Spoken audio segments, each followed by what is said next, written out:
Ça filme, c'est parti. Salut les jeunes pousses, j'espère que vous allez bien. Vous me croirez ou pas, c'est la deuxième fois que j'enregistre cette vidéo. Aujourd'hui, nous allons parler d'un sujet qui suscite de plus en plus d'intérêt. En 2024, il est important, plus encore que les années précédentes, de se pencher sur une nouvelle manière de s'alimenter. Qu'on le voit avec la grève des agriculteurs ou bien l'augmentation des prix des matières premières, s'alimenter est devenu quelque chose de très compliqué. Mais l'est-ce vraiment ? Depuis qu'on parle d'écologie, on met beaucoup en avant le recyclage, les économies d'énergie, la réduction des déchets, etc. Et c'est très important de faire tous ces petits gestes au quotidien. Mais selon moi, la démarche n'est pas complète si on ne parle pas d'alimentation.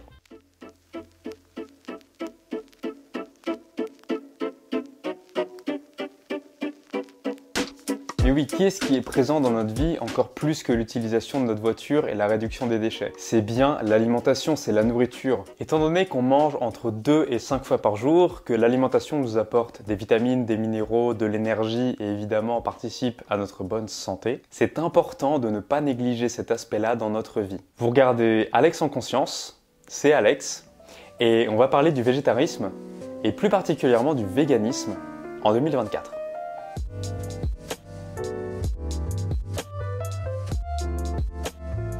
Alors bien sûr ici, mon but n'est pas d'essayer de vous convaincre. Je préfère vous parler d'un sujet qui me tient à cœur et qui, je l'espère, pourra planter une petite graine dans votre esprit qui se développera grâce à votre intelligence et votre prise de conscience.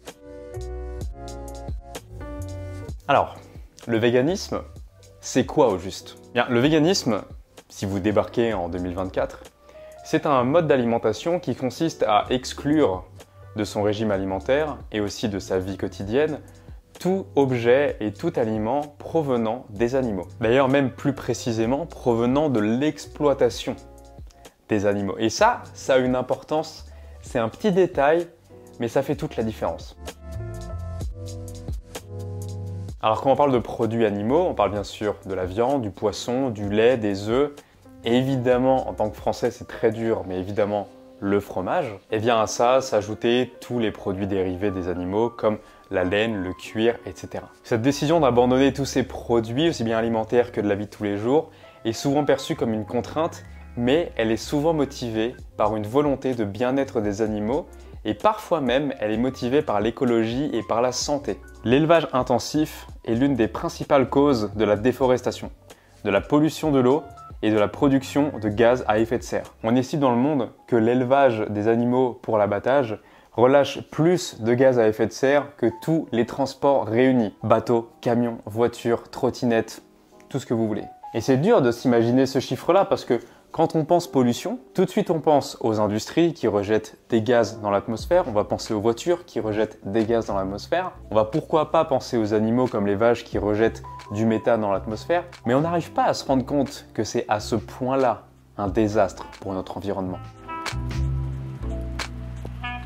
Alors finalement, c'est la présence de ces animaux sur Terre, leur exploitation par nous, qui rejettent des gaz à effet de serre dans l'atmosphère, qui polluent les sols avec les déchets de leur déjection, etc. Quoi de plus intéressant que de refuser de consommer et de participer à cette industrie pour éviter la pollution des sols et la pollution de l'air. En adoptant un régime végétal, vous réduisez votre empreinte carbone, mais comme vous ne pouvez même pas vous l'imaginer. Un vegan pourrait prendre la voiture tous les jours, qu'il rejetterait moins de gaz à effet de serre dans l'atmosphère qu'un mangeur de viande qui prendrait son vélo tous les jours pour aller au travail. Ce chiffre à lui seul est l'une des raisons qui m'a fait devenir végétarien. Et en plus des considérations éthiques et environnementales, le véganisme peut également avoir des bienfaits sur votre santé qui sont prouvés par la science. Une alimentation végétalienne bien équilibrée peut fournir tous les nutriments dont votre corps a besoin, tels que les protéines, les vitamines, les minéraux, tout en fait.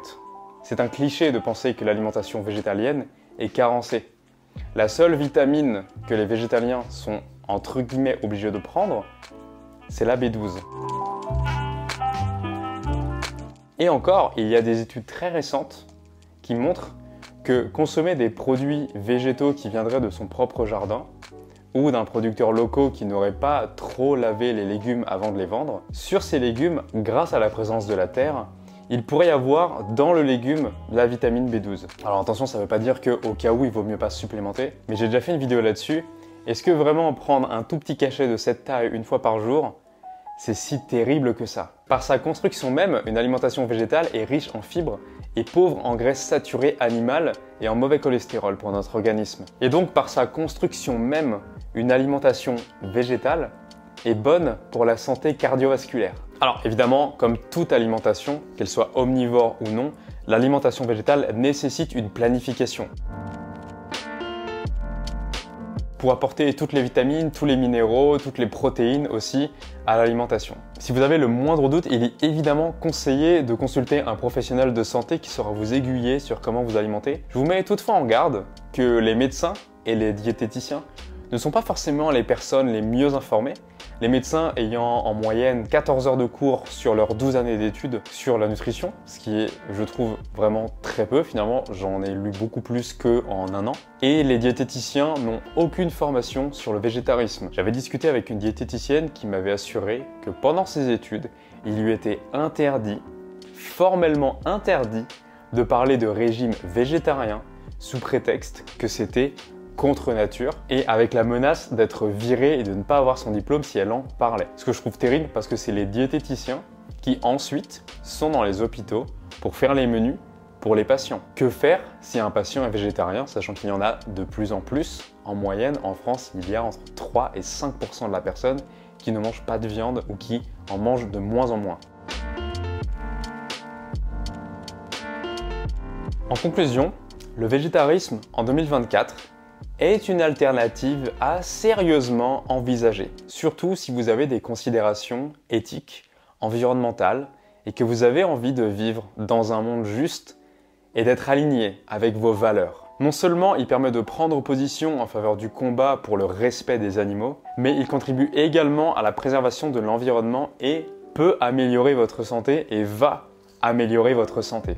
Si cette vidéo vous a intéressé et que vous voulez en apprendre plus, eh bien, je vous demande juste de vous abonner, de laisser un petit like comme d'habitude et un commentaire. Ça aide pour le référencement, j'ai un peu honte de le demander, mais n'hésitez pas à mettre des commentaires. Franchement, j'adore vous lire, même si je ne réponds pas à tout le monde.